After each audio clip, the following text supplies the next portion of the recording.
Pardi college ground ઉપર NCC training parade કાર્યક્રમનું આયોજન કરવામાં આવ્યું હતું। પારડી એજ્યુકેશન સોસાયટી સંચાલિત આર્ટ્સ એન્ડ કોમર્સ કોલેજના ગ્રાઉન્ડ ઉપર શુક્રવારના સવારે નવસારી ખાતેથી વાયલિયન શંકર કામટી ઉપસ્થિત રહી પારડી કોલેજના 36 એનસીસીના વિદ્યાર્થીઓને પરેડની ટ્રેનિંગ આપવામાં આવી હતી।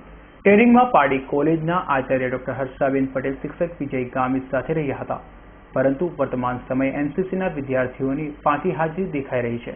ઉપરાંત સરકાર તરફથી જે વિદ્યાર્થીઓને અગાઉ યુનિફોર્મ આપવામાં આવતા હતા તે બંધ કરી દેવામાં આવ્યા છે અને માત્ર શર્ટ આપવામાં આવશે અને યુનિફોર્મ માટે કોલેજ તરફથી ખર્ચ કરવા વિદ્યાર્થીઓ માટે જણાવ્યું હતું, પરંતુ આ યુનિફોર્મના ખર્ચ 3000 થી વધુ એક વિદ્યાર્થીનો ખર્ચ છે, જે પોસાઈ શકે તેમ ન હોવાનું શિક્ષક અને આચાર્યએ જણાવ્યું હતું।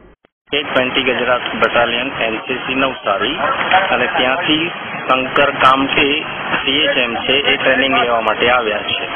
આપણી કોલેજના ટોટલ 36 વિદ્યાર્થીઓ એનસીસીમાં જોડાયા છે। આમાં સરકાર તરફથી શું લાભ? સરકાર તરફથી ટ્રેનિંગ દરમિયાન 6 રૂપિયા આપવામાં આવે છે નાસ્તા માટે। એ લોકોને ડ્રેસ વગેરેના યુનિફોર્મ પહેલા આપતા હતા, પણ છેલ્લા કેટલા વર્ષોથી યુનિફોર્મ એટલે કે ટ્રાઉઝર નથી, માત્ર શર્ટ છે। એટલે ચાલુ વર્ષે અમારા કમાન્ડિંગ ઓફિસર આવ્યા હતા, પછી એમણે મેડમને કહ્યું હતું કે તમારે આ વર્ષે યુનિફોર્મ તમારી કોલેજે આપવાનો છે। પરંતુ યુનિફોર્મ હોવાથી વિદ્યાર્થીઓને પ્રોત્સાહિત કરે છે, જે વિદ્યાર્થીઓમાં આજે ન જોવા મળ્યો હતો। અમૃત પટેલનો રિપોર્ટ, S9 ન્યૂઝ।